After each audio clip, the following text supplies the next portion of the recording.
This unit is to cover Unit 11. The recording will be over lesson 51 through 55. And the topics that I'm going to be covering include economics' role in government, what our government's fiscal policy looks like, how it's ran, why it's important, the effects that they have on the economy, and what government regulations are in the market, and how it affects the market, why government regulations are in place, and what kind of tax types the government has employed to get the most out of our paychecks, and more into their pockets, and to develop those based on our income levels and different things. But there's a lot that goes into what kind of taxing is done by the government. And we're also going to be talking a little bit about the federal budget and how it's ran. All things and all ways that the government controls how the economy looks like and how the economy is regulated by the government. So you'll see economy and government and economy, and in multifaceted ways. So the first category I'm going to go over is the economics role in government. So first off, I want to start by talking about what economic freedom really is. So it's the ability to be able to work and buy and save and be able to engage in all kinds of economic activity without being hindered by regulation and oversight of a government. So in our country, we have a economic freedom, but it's somewhat limited.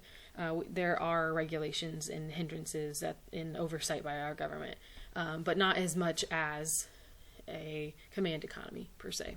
So, but total economic freedom is where the government doesn't step in at all. And there are pros and cons to having complete economic freedom. However, I think as you'll find during this lesson, there are quite a few reasons why you might not want total economic freedom. First off, my first thought on that is the idea of, what do you think your country's economic system should provide?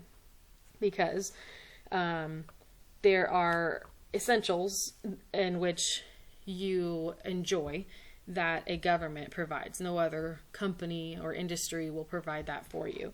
And throughout this lesson, you'll see what those categories might be and what those enjoyments are that you have that a government provides, but it's at a loss of some economic freedom that you might have. So you'll see through the next couple of slides their government's role in the economy and how much less you might think our economic freedom might be, just because they have a hand in the economy to a high degree, a higher level. Not to control it, but to moderate it and to ensure that nobody is taken advantage of. So they're there more as a policeman than they are a dictator, but the government regularly needs to be a guiding hand in the economy. So that's what you'll see throughout this unit. So moving on to what the government's role in the economy is. First off, you have the congressional branch of your economy, and what their role is taxing and spending those taxes that they've received and regulating the economy through different laws that they enact, different bills that they passed that keep it regulated, that keep things going. So if you can think of them like a policeman, they take the money from the ticket, they spend the money from the tickets that they've handed out, and they ensure that all of those regulation and rules that are in place are being followed so that everybody stays safe on the roads. So moving on to the executive branch's role in the fiscal policy, executive branch has a different set of activities that they do that ensure the same thing that the Congress is going for. They ensure that laws are executed and that all the activities that go with regulating the economy are put into place, and they implement all of those policies and that have been developed to protect our own society in our own economy. So their role looks somewhat like this list here, and they, on top of those three things, they also have a council of economic advisors, and which advise them on all things. It's a 3-member group of people, and they advise the president on anything that's domestic and international when it comes to the economic policy. So, it's basically a group of individuals who guide the president on, they're economists. They know what they're talking about. They know what they're doing.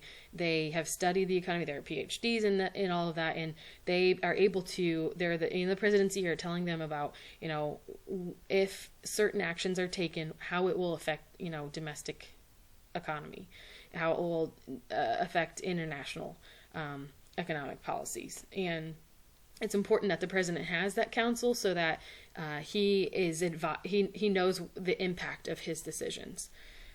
Take now, for instance, now more than ever is he needing that counsel to advise them on what's sound advice on how to handle our finances currently, and how much of a budget do we need to give to certain areas of the economy, certain states, what all economic impact the loss of income is having on all of us. So in a nutshell, that is the Council of Economic Advisors. So moving on to the U.S. Trade Representatives, what they do is they help develop our trade relations with other countries, with trade negotiations, to ensure that we have a smooth trading, free market, more or less, with other countries. The ability to have trade representatives in different countries allows us to more efficiently have international trade with other countries, which assists any businesses that want to sell product from here to another country, makes that more easy, which in turn gives the U.S. more what I call taxable income. The more money that the companies make in the United States, the more the U.S. gets from those companies via taxes. So it's in their best interest to have the best trade that they possibly can with other countries, to boost their own income, if you will. If you think of the United States more as a business in and of itself, then I think you'll find all of this stuff in this chapter a little more easier to understand. Think of the trade representative as sales guys going to different countries to increase the United States' income, and what sales kind of are brought in via taxes with our own companies in our own country. So if you view it that way, I think it's a little easier to understand, as if the U.S. was its own business and the trade representatives are sales guys. So hopefully that will help you out a little bit to understand some of this stuff. So the Office of Management and Budget, what they do is they develop a federal budget that allows the and ensures that the executive department is who follows through with all of those guidelines. So there needs to be a separate party that ensures that the budget is maintained and followed. And because if there wasn't this office, a lot will get lost in the shuffle. It's a department that supersedes, the executive branch and congressional branch, and ensures that both are meeting their mark, and they're both implementing everything that is put into law. So their office is definitely a necessity when it comes to what our fiscal policy looks like and how it's managed. So the next there is the Treasury Department, and it's part of the executive branch's role to ensure that the cabinet is the Treasury Department cabinet is the what I want to say is that the Treasury Department is what is the most involved cabinet in the federal economic policy and fiscal policy. So the Treasury Department is essential in ensuring that the fiscal policy runs according to plan, and that the money supply is there, and the policies when it comes to what rates, what overnight lending rates are, and how much money needs to be printed, what our budget looks like, and how to ensure that works. It all hinges on the Treasury Department. They have the biggest role in our in the United States'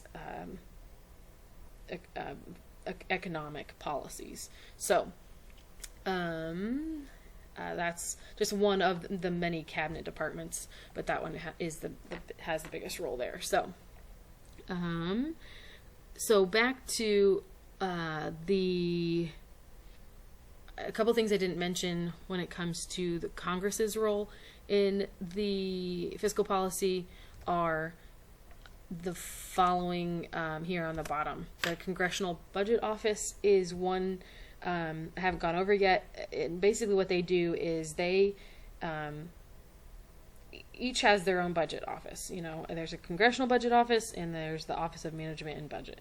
And each one has a role in each of the branches of government. So the Congressional Budget Office ensures that it's an independent party from Congress, and it allows them to support the congressional budget process, but it analyzes what any budget and economic issues are and supports them in how it's managed. So they have a separate role from other offices in Congress, but their primary role is to ensure that their Congress's budget runs smoothly. They have a different budget than other branches, and this is what they do. So the next category that we're going to go over is fiscal policy, and a lot of this stuff you might have heard once or twice, in government, but it has a huge impact on the economy. So this is one of those units that has a strong tie with the government's role in the economy and what that looks like. So fiscal policy is one of the ways in which you'll see the government's hand in the economy. So the whole purpose of any monetary, policy and fiscal policy and their goals, they're just to promote economic growth in our economy. To be able to, they're basically, a gardener, that's tending to our economic garden and making sure that it grows properly and that it's stabilized. It has, if you think of, trees and in a nursery where they have the trunks are wrapped and they're staked so that the tree doesn't blow over, it stabilizes it. So the tools that they use to do for economic growth and stabilization may vary, especially in the current economic times, with talks of a stimulus package and talks of different industries being shut down. What their role is to ensure that our economy stays stable and that it can still grow, even if it's only in limited areas. But overall, continued growth during an economic downturn, in a trough like we talked about in Unit 9. So something to consider is what their true goal is. That now sometimes it looks better than others in some years or decades, but ultimately that's their goal. They want to reduce inflation and unemployment. They're doing their best to ensure that all their policies that they put into place ensure that inflation isn't increasing drastically, and that employment isn't skyrocketing. And they're putting things into place to ensure that those areas are stabilized. They don't have sharp increases and sharp decreases and things. So you want to see a steady growth and a steady like unemployment decline. So or at least it needs to table off unemployment wise. So another one of their goals is to encourage international trade. The government wants that trade, it wants that income, it wants to be able to have those resources, and the best way to encourage that is through fiscal policy, is through the international policy and trade. One of the biggest and most important goals in my mind for economic growth and stabilization is ensuring that the market stays fair. States have done that in their own, each state, in ensuring that gas prices aren't being unfairly adjusted in certain zip codes, and that the public isn't being price gouged when they shouldn't be, because it is such a necessary product. As one example, when it comes to a free market, there needs to be a level of expectation where we're all in this together. And although they want the income, it doesn't have to come at such a high cost to everybody else. So the government steps in to preserve that fairness and to ensure that it's staying a free market and that everybody has access to it. There are instances that and we'll talk about some of them throughout this, that people didn't have that easy access to a free market, and it affects a whole group of people. One of which is the American Disabilities Act. Those with disabilities don't have access to a free market if they can't even get into the store in which they want to do their free marketing. They're in the stores in which they want to spend their money at, they can't, because they can't even access it. Same thing with, that goes not just for stores, but hotels having those, being fair to that group of people even. And so that's just one example. I'm sure you can come up with others, but there's a lot to preserving fairness and keeping the market free. And I think that you would have found over and over again and throughout this year that we've talked about a lot of different ways in which government has kept the market free and ensure that monopolies haven't taken over. The next slide we're going to talk about in some ways in which the market has failed and what the government's response to that is, because there have been times where the government didn't notice that the market was going to fail before until after it happened. And here's some examples of that. One of which is times that they've had to nationalize industries when there was a market failure. They seized assets of Ford and GM and banks in 2008 when the housing market crashed, and banks were affected. The car industry was suffering drastically. And if you think about the car industry, there's a lot in our country that is tied into that. If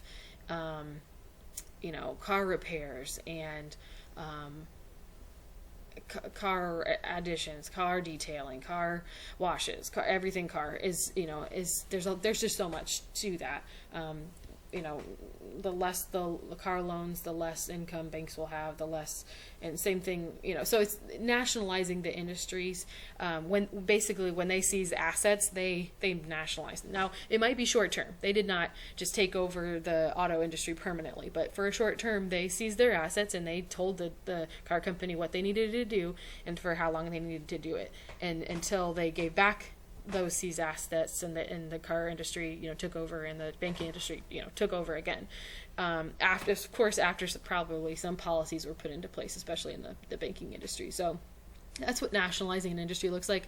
Most of the time it's short term. However, there has been instances where they've nationalized an industry, like the USPS would be one of them, library services, and there's just certain times where public service has been instituted because they wouldn't be able to be profitable if it wasn't a nationalized industry. So that's one item there.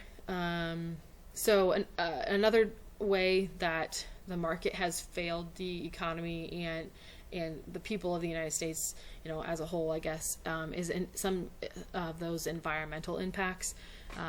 Oftentimes, businesses are in it for the money, and they don't really care in the end what it does to the environment. And so, the government, in some ways, has failed the free market economy and really ultimately the businesses failed, but because things weren't put into place by the government to protect the public, environmental issues have come up. And all over, you can probably think of a half a dozen off the top of your head. One that comes to mind is I'm trying to think of the town of Flint, Michigan, when they had a drinking water issue. There were plants that were leaking material into the water, and there was, I think it might have been lead or something in there. There's instances of, and I think we'll talk about this later here in the unit, is the Love Canal in Erie. The Erie Canal was polluted. People were medically affected because industries didn't have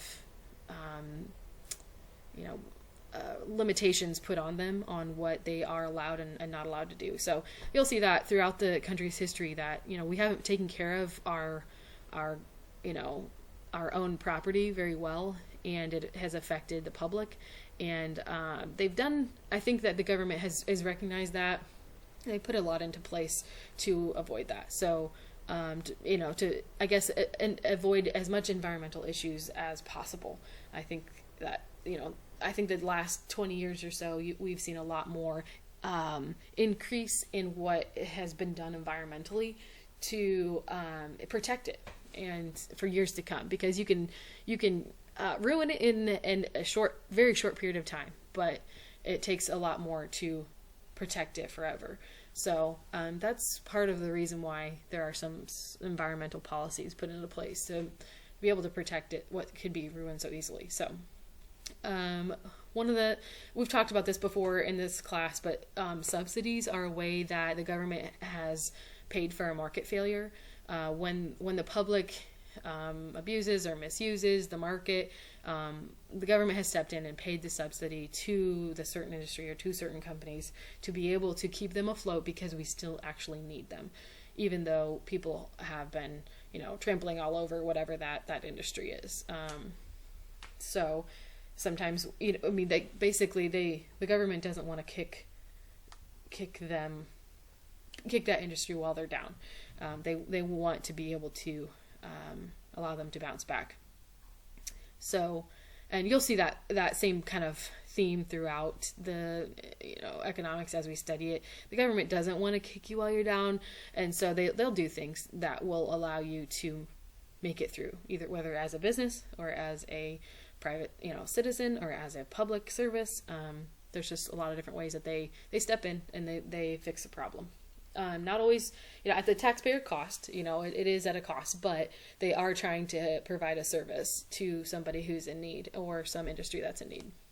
So, another market failure category is public services. Most of the time, these wouldn't be able to profit by themselves. So they're either federally funded or state funded, and they are locally, and they're districtly funded public services that would not be able to profit just by themselves. The United States Postal Service, that's not something that's not a profitable industry. I doubt they even ever break even. I know that there has always been talks over the last decades, of making it a public company instead of a private, public service, because if FedEx and UPS can do it, I'm pretty sure USPS can do it too. So I think I lean more towards making that one a public or a private service versus the public service. So, the other categories you can see there are library and parks and fire, police, emergency medical services. They all wouldn't be able to really profit that well on their own. Like EMS, some of those are privatized, but a lot of them are public services. So, moving on to what the government really provides to the economy through the taxes that we pay. they build roads for us. They give assistance to needy families. While there are some limitations to that, such as 5 years, one example of that is what is called Head Start, and it is my sister-in-law worked for them at some point, and I guess what they do is they provide a daycare system for the individuals who are considered low income. So you have to qualify, but you can put your kid in free daycare, or at least low cost daycare, so that you can go to work. So it's a win-win situation for the government. Their citizens are able to work because they have childcare, and B, because they work, they are, the government is getting the taxable income from that person who is working because they have the ability to be able to work. So it's the, temporary assistance is key for those, that 5 years that a family is pretty needy, and just to give them a head start, a chance to work towards getting out of a time frame in which they need that. So it's a 5-year limit. I think they do that because like age 0 to 5 is when the preschool is. Once they hit 6, the kid can be in public school, and that's paid for using your tax money that you give. So it's not an extra cost. However, any parent who has a child under the age of 5 will find out if they want to work, it's going to cost a lot of money to have your child watched. So that's why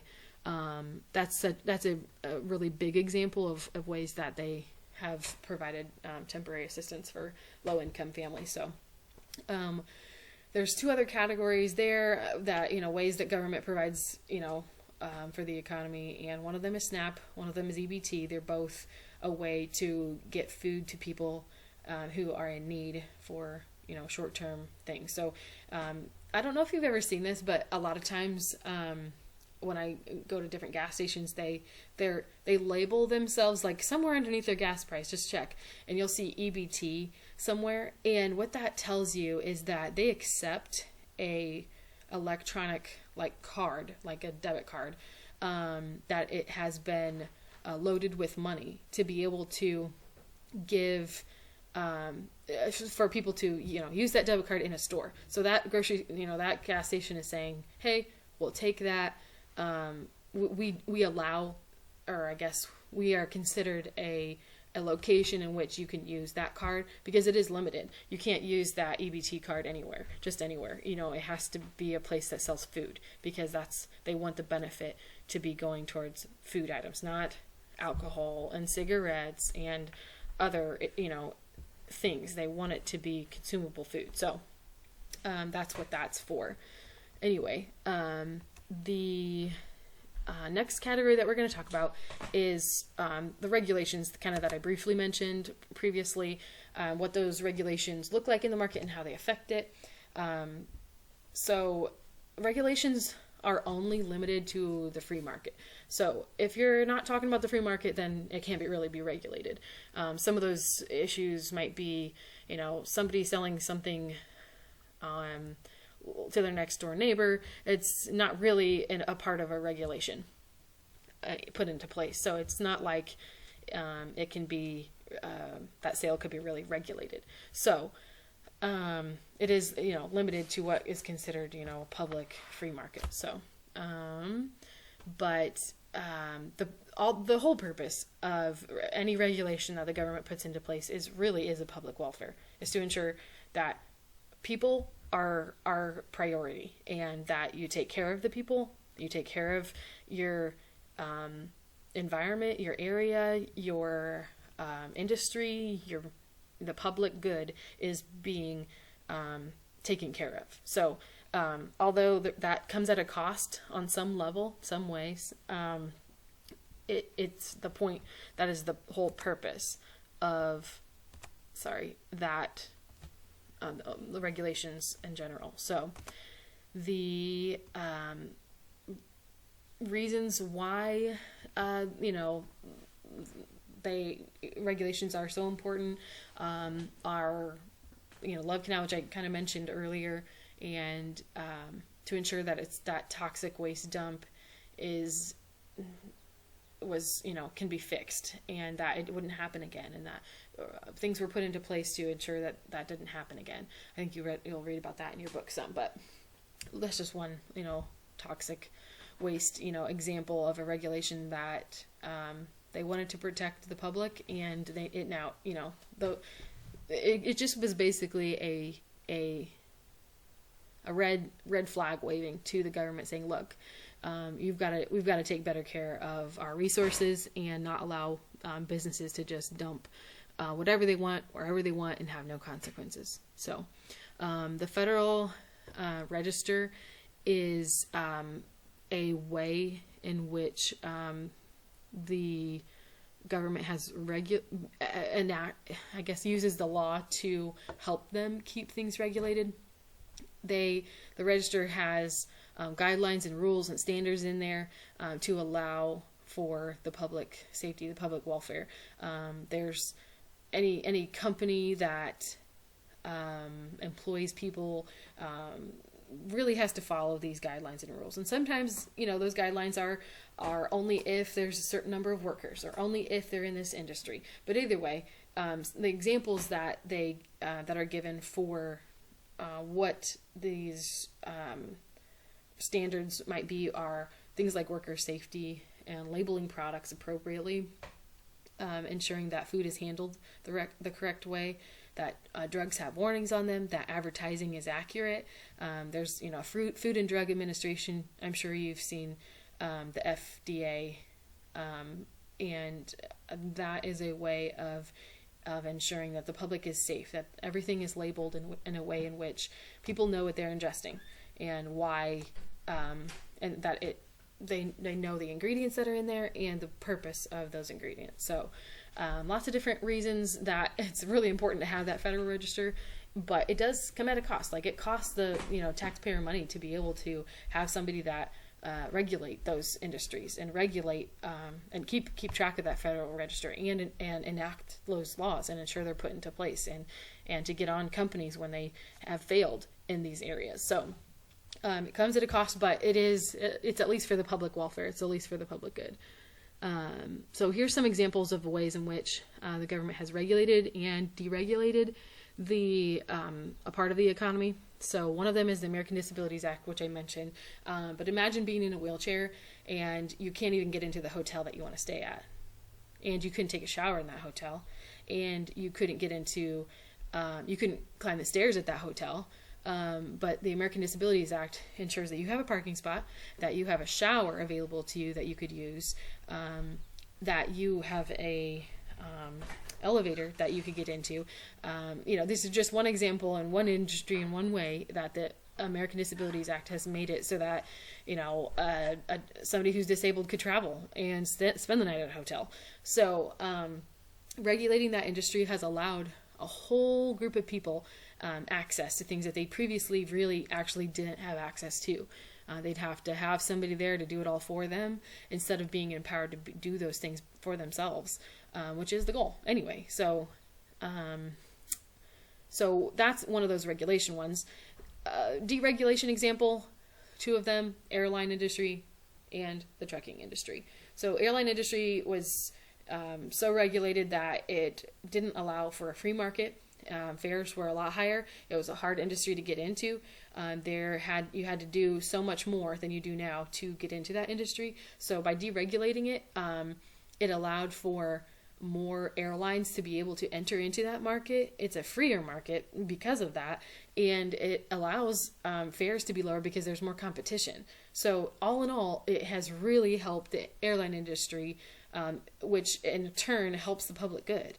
People can get where they need to go at a cheaper rate and with more options. And it's not as monopolized as an industry as it was before. And that was all due to federal regulations that were put into place. They didn't have to be, or they could be modified and changed to make that happen. So same thing that they did for the airline industry, the government eventually did for the trucking industry.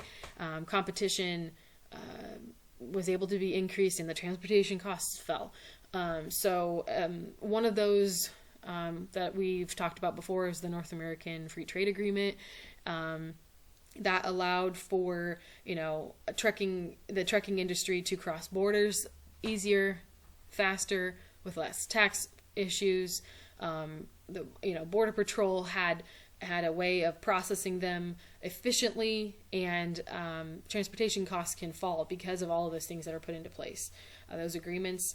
And not only that, but trucking industries didn't have to have, they weren't as stringent, the requirements weren't as stringent to enter into the market, which allowed for, you should look up Teamsters one day and just look that up and look at where the trucking industry has come from. I find it interesting because it used to be at some point in time where it was all controlled by very few people, and the whole country was run by a small little group of people who could control everything, where everything went and was driven and was taken in an economy.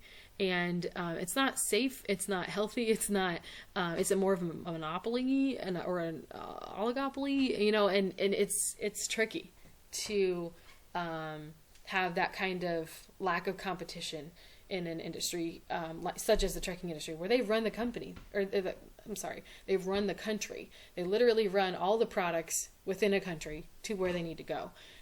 So it was a huge one to have deregulated, because of the good and positive things that can come out of that. So one question I wanted to ask you guys, really, really take this question to heart and think about whether or not you believe in self-regulation, or if you really believe in government regulation.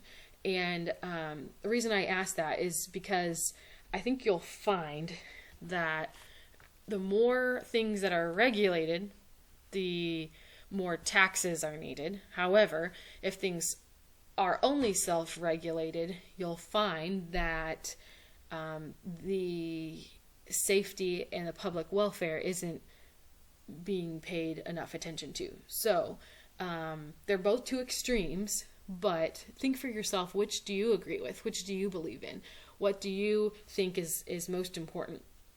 And I think that, what I would tell you for that answer is it depends. And I say that it depends on the industry, it depends on the decade, it depends on how poorly things have been managed. So I don't know. I believe that it's not as easy of a question to answer than you might realize, but because there are really good pros and really good cons for both. So I would say that it's always in our best interest to be able to self-regulate. However, if the government sees that we aren't, then maybe the government really does need to step into place to ensure that we're safe and that we stay safe, and that companies aren't taking advantage of the public. So with that, caveat emptor, that is a definition, and that which means let the buyer beware. Let the buyer beware. And it's a part that is the side to self-regulation. You have to be aware of certain people, certain companies, certain strategies, and the government isn't, can't be everywhere. Policemen, just like policemen, can't be everywhere. Caveat emptor just means be safe, be smart. Don't make poor choices. So they can't protect everybody in every instance. So that's just one example. I recently saw a news clip in regards to this. I would say what self-regulation is, and one of the biggest examples and saddest examples I think of self-regulation is when the government has tried to put things into place to regulate an industry, yet there's so many loopholes that it doesn't end up actually benefiting the public. So this specific instance was a little girl who had been paralyzed, and you find out why, and it was because the car seat that she was put into when she was in a wreck said it was safe up to a certain number of pounds and or a certain height, which she met. However, it did not protect her in the ways that it needed to, even though she met the requirements for the car seat. So it's one way in which, they trusted, the parents that were being interviewed, they trusted the company that they purchased the car seat from. However, it at caveat emptor, let the buyer beware. Like, they don't always have your best interests in mind. They, the way it was developed and the way that they marketed that product was to their own interest. It was a cheaper, less, material used kind of car seat that you need to be able to withstand certain amount of friction and weight and impact, and not every kid can withstand that, and given that. So anyway, what I'm trying to say is that the buyer has to beware of how the company might not have their best interest in mind, and the federal regulation might not cover all that needs to be covered to ensure that your child is safe. So but you have to have your own sense of what you're willing to risk, I guess, and what you're willing to believe. So keep that in mind, like that not everything you buy, not everything you see, not everything that is put into place actually works. That's one example of that. So the next, we have two categories left. One is tax type and one is federal budget. So on to the next one here. With tax type, in getting into this category, there's a quote I wanted to go over that really, I would say, allows you to fully see the whole, why there are different tax types, why it's important, what's the gist of taxes. And first of all, it's that taxes are the price we pay for civilization. Think about every civilized thing you do and own or use, and think about what it took to make that. Ever been on a family vacation in which you had to take a national highway? That is a way in which that your previous forefathers paid those taxes to create those roads, to have the civilization that you do. In contrast, think about Africa. You want to go on a vacation there? You're looking at a dirt road to get to where you might want to go. You're looking at falling apart places, falling apart cities, falling apart roads. It's not as civilized. It is not as developed. And that's primarily due to the fact that the taxes that are paid don't pay for all that they need to pay for. And it's not as developed, it's not as civilized because of that. So taxes help with civilization. So if you want civilization, you're going to have to go have taxes, and you can't have taxes, the whole point of taxes is civilization. So you can't have one without the other, I suppose. So one thing I want to hit you guys with is that when you get your paycheck when you get your first big offer after you graduate college or you start your own business, and what you'll find is that no matter how you slice it, 40% of your income is really going to go to the government. I'm just going to put that out there in that, so I, started you off with a pro. I'm going to end you with a con here, but there are pros and cons to taxes. A lot of your income does go to taxes. Most of the time, you won't really see all of that back. One way in this year in which you're gonna, your parents and your, anybody else that you might know, is getting back part of that income that has been lost to the government is in the form of stimulus checks. When those come back out to you, that is a huge way of the government saying, nodding their head to us and saying, look, we know we take a lot from you, so we're going to give back a little bit. And that's what that looks like. It does go towards our deficit for the year, but their hope is that with Reagan economics, that they're putting it, we as a whole are going to spend that money, put it back into the economy, so that they have they'll get taxed on what they gave us anyway. So that's something to consider.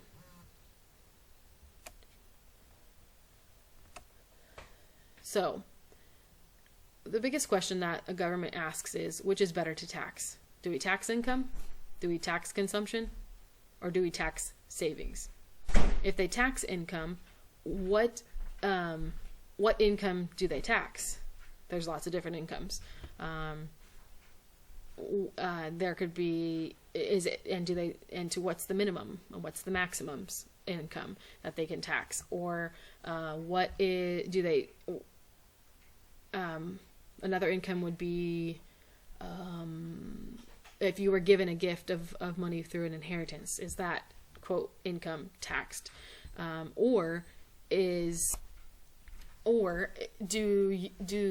the government put into place a way where only if you consume a certain product in a certain industry are you taxed, such as like groceries for sale, for instance. Like what if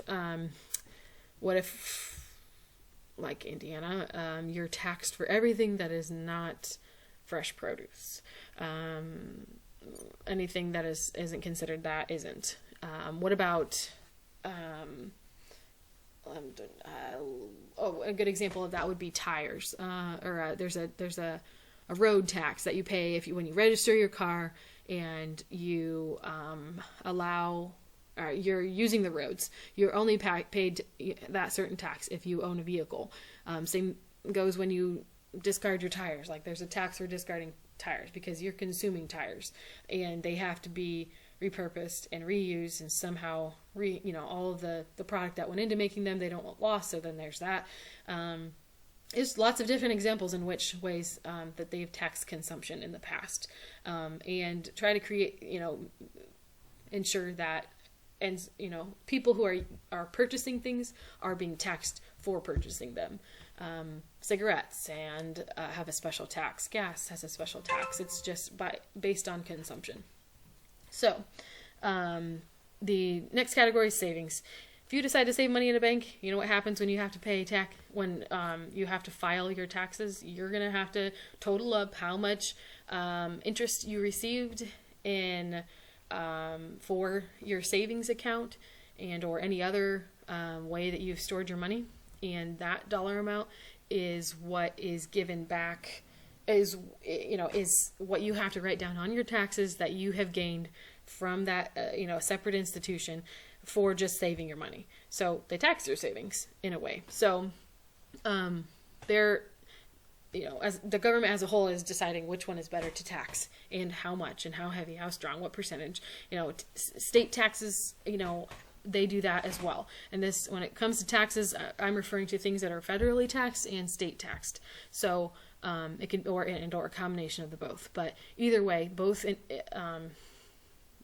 and federally, they're asking this question: how can we give them an income, consumption, or savings tax?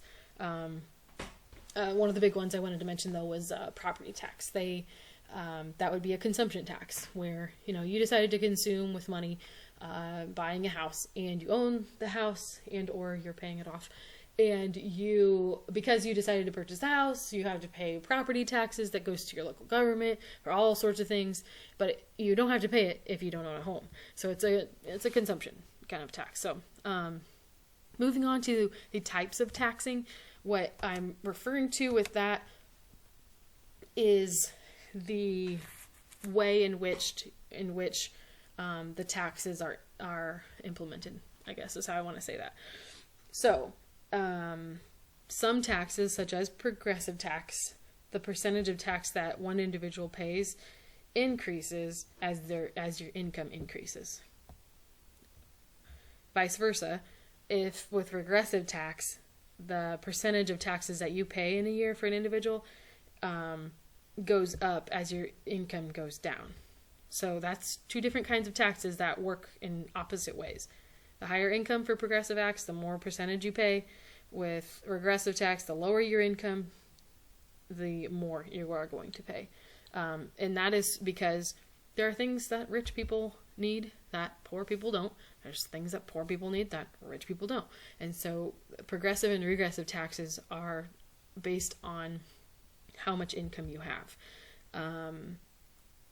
And they account for that. So, two different kinds. two different purposes, two different classes of people. There's, low income class, there's middle class, and there's first class, I guess. I'm trying to think of the right word for that one. But each of these taxes are for a certain category of people. So, taxable gross income is when you have added up everything that all of your wages, all your salary, and your tips, and if you're self-employed, or if you invested some money that has given you money back as an investment, that's considered income. All of that is considered what your gross income is, and that is what is taxable. And those different items are all taxed in different ways. Your wages are not taxed the same as if you were self-employed, and they're not taxed the same way if you had an invested income. They're all different ways of, all different types of taxing. Even though it's considered your gross income, each of those facets might be taxed a different way. Payroll taxes, you'll see different things come out of that than in any other form of being taxed by the government. One payroll tax, or several different types of payroll taxes are Social Security tax. There is Medicare, Medicaid. Trying to think what else. But, I guess working in HR, you'll see all kinds of different taxes. There's a whole handful of them, and they all go towards, and they're different percentages. And so the government tells you how much you have to pay, and the employer takes it out. And you can tell them that you have, at the end of the year, you can say, hey, these are all my deductions. And throughout the year, you can tell them, hey, these are my exemptions, which we'll cover a little bit later in this video. What those are and what they mean, but it's still going to be taken out of your income. It just depends on how many exemptions and how many what was the word I'm looking for? How many exemptions and deductions you are asking for. So, moving on to flat taxes. The flat taxes are a way in which everybody, no matter what income level you are, no matter who you are, has to pay the same taxes. So it's a way of making things all equal for all people. And some people agree with that, some people don't. I think you'll find Republicans agree more with flat taxes than Democrats. And Democrats, believe in that more, less than Republicans, but it's a way of keeping things, so that everybody has, I guess, in some ways fair. But I would say that the progressive tax and regressive tax, depending on what is being taxed using that type, can be fair for rich people, or it can be fair for low income people, so that somebody who doesn't earn very much in a year doesn't have the same percentage of taxes taken out that somebody who earns a lot more would have. So, so flat taxes are a way of kind of allowing for both percentages to be considered for taxes, and just a way of making everybody, no matter who you are, has to do the same thing. So it's two opposite sides of the coin, but they both help keep things in the middle. Things regulated. So, Pigovian tax, that one I had to look up because I totally forgot what Pigovian tax is. In fact, as you can see on my screen, it doesn't even think it's a word. So, it's a tax that basically allows the big term word is it allows it tries to attempt to correct for negative externalities in a market activity. So if you think about this, think about the biggest example I can come up with is like car emissions. And if a certain state has a regulation saying your car has to emit only such and such emissions, and if you don't, you have to pay a tax on it. And what it does is it hits you. It tries to artificially correct for any negative effects that a taxpayer is doing with their money. And if you decide to buy a car that is not good for the environment, you're going to get dinged in the end for it and pay a tax because you decided to own a car that hasn't passed certain emission standards. So that's one way, one example of a Pigovian tax, but I encourage you to think of some others. I think another one probably would be cigarette taxes. It's a Pigovian tax so that it discourages people from purchasing them because the tax is so high, or because people are going to buy it anyway, at least the government gets money out of it. So something to consider in a way of taxing. So I'm sure you've probably never heard of most of those types of taxing, but I hope it opens your mind to where your money is going and what the government is doing with it and why they decide to tax the way that they do and why 40% of your income, why are you left only with 60% of what you actually earned. You earned 100%, right? But, 40% of that does get taken away. And these are the reasons why. These are how, and the government has tried to, manipulate each of these types of taxes so that each person isn't hit with too much and that it's spread out over the whole free market economy. So, hopefully that helps you out here. So on to taxable income. I kind of wanted to spend a little more time on this one because this is directly affecting you. Like every day or every week or bi-week, you're going to get a paycheck. And I want students to understand the importance of taxes and how they function and why people have to file taxes and what's the point of exemptions and deductions and things. And so this is my way of trying to get you in tune with your paycheck, what it looks like, what it does, how it affects you. So we'll start out by talking about gross income. What gross income what taxable income is when you take gross income and you subtract exemptions and deductions from it.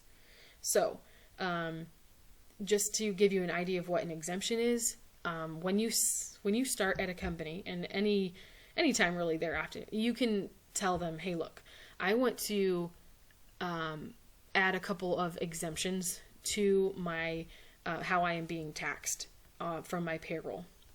One is that I want to add myself as an exemption, or you could have two exemptions. You and your spouse could be exempt, or you could have three. You, yourself, and however many children you have. So I grew up in a family of 11 children, and so my dad is able to claim, at some point in time,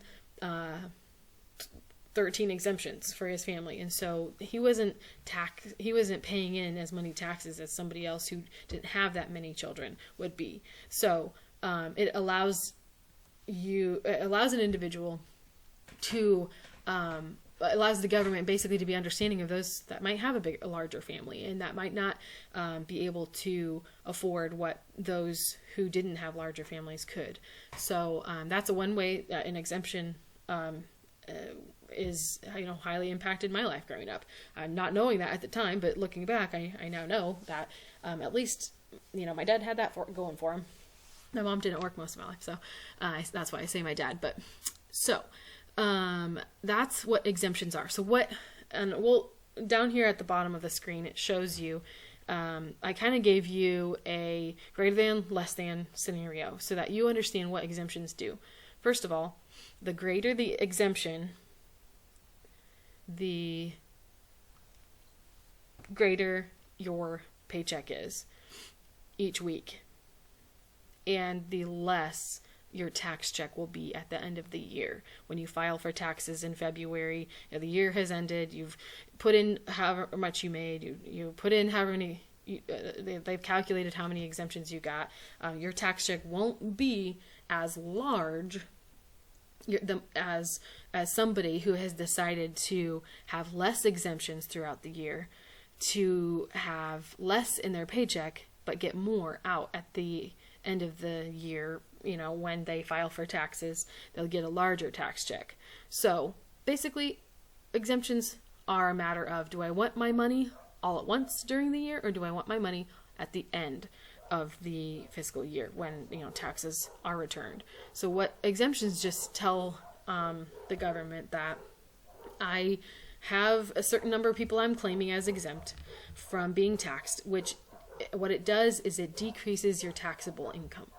And whether or not you decide, you claim them or not claim them, but either way, you're going to be getting them in some form. It's going to be either in your paycheck every so often, however often you're paid, each paycheck, or it's going to be at the end of the year. But however many you claim is determined by when you get that money back. If the government sees, oh yeah, you get more because of these things, you'll get it at the end of the year. So it's just however much you claim. You don't have to claim any. If you want to get a big chunk of money at the end of when you file your taxes and you save it for a trip because it's easy that way, go for it. If you don't want to do, if you want to, show all these exemptions, then you can. It just means that you're going to get more during the year and less at the end of the year when you file your taxes. So the next thing I want to go over is deductions. People itemize their deductions and some don't. But some people that itemize their homes often own a home. So they can discount any home insurance, interest that they've paid on their mortgage, on top of car registrations and things like childcare, which is in the form of a flexible spending account that's tax-free. And they can deduct all of those things from their income. So those are just some deductions that people can use. Now, I will say this. Childcare FSA, that's already deducted straight from your paycheck. So you don't do that when you file your taxes, but it's just one of those ways that, it's taken from your check before the government could even tax it. So a different way of going about a deduction, but it's still deducted from your income before, so that you don't have to pay taxes on it. So a neat little benefit that they use. So with deductions, the greater the deduction, the less your gross income will be, and the less your taxes are going to be paid.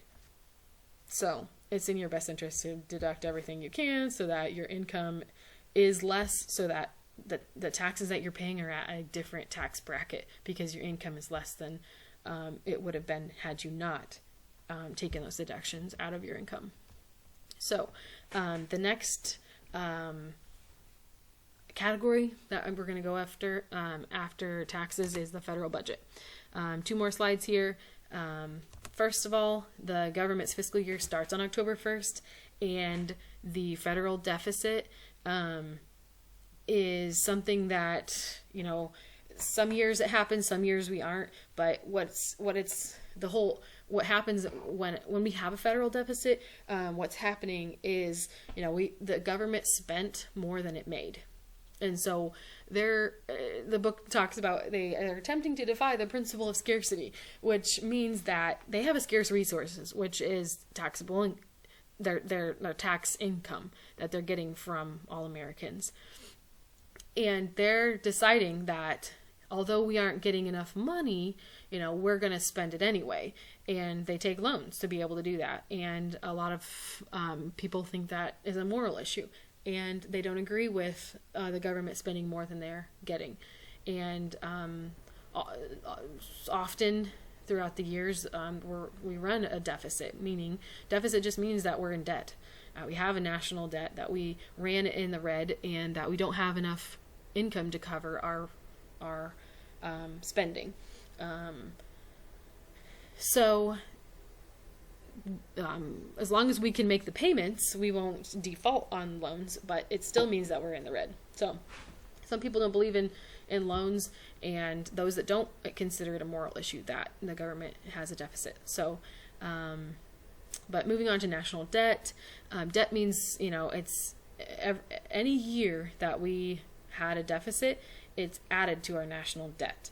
We're in the red. So however much we're in the red is how many years that we went into a deficit, and the national debt is just the accumulation of all of those annual deficits put together. It is the total debt that we owe as a nation And those can be to different, most of the time they're just to different countries. And that can be scary because that means that that country has power, fiscal, power over you to be able to call in debts and control interest rates and control what we do with our economy. And so it's just, we got to be careful as an economy to ensure that our national debt accumulation is managed properly. And thank goodness there's economists for that, but they have a big role to play in how stable our economy is, and a lot of that has to do with national debt and how it's ran.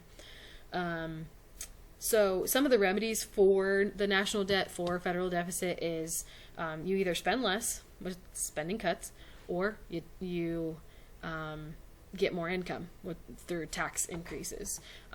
But oftentimes it's a combination of both. They either spend a little less in certain categories or try to gain a little more in other categories. But that's how they try to ensure that they meet the mark when it comes to what the budget looks like, so they don't end up in a federal deficit. So I think more years than not we have deficits, but I think that would be something interesting for you to look up and check how many of the 18 years or so since I've been born, how many were deficits and how many were not. So something to consider. So the last two things I want to talk about is what is considered crowding out effect and discretionary spending. So starting out with discretionary spending, it's basically, how we talked about fixed costs and variable costs in business or in the economy, or I guess in a business, would be fixed costs and variable costs. Fixed costs is something you have to do no matter. It just keeps everything running. You can't not have that. It's the power, it's the energy bill. It's no matter how much you make, I guess that's not a very good example. What I'm trying to say is the fixed cost that a company would have, no matter who you are, no matter how many employees you have, how much product you make, you're spending the same amount. Well, discretionary spending is more or less the variable costs, like stuff that doesn't have to be spent, but they're deciding to do. They're making a choice whether or not they should or spend it or not. So the discretionary means like, if you decide to buy the chocolate bar in the checkout line at a store. Whereas for the government, discretionary spending looks a little like, do we pay to have an Easter celebration at the White House? It's like you don't have to spend that money on that, but it's one of those things that, it's tradition, we always do it. So, but it's discretionary. It's not like it's a necessity, but it's considered extra expenses that don't have to happen. So a lot of the time that is where the if there are spending cuts, that's where they're going to happen on the discretionary spending funds. So last thing we don't want to talk about is crowding out effect. There are crowding out effect is when a government program is chosen over a business. There are only a certain number of assets that the government has as taxable income that can be used for helping out businesses, but crowding out effect is when the government chooses to use that money on a government program versus assisting businesses out in whatever way they can. So that's that is something that I think you'll find happen some, but I can't say I know specific examples in which that has happened, but it's just an effect that happens when a government chooses it's basically how they decide to use their money, and that's what happens when they put it back into the government instead of the public good. So that wraps up Unit 11. I hope you learned a lot and had a little fun. Thanks.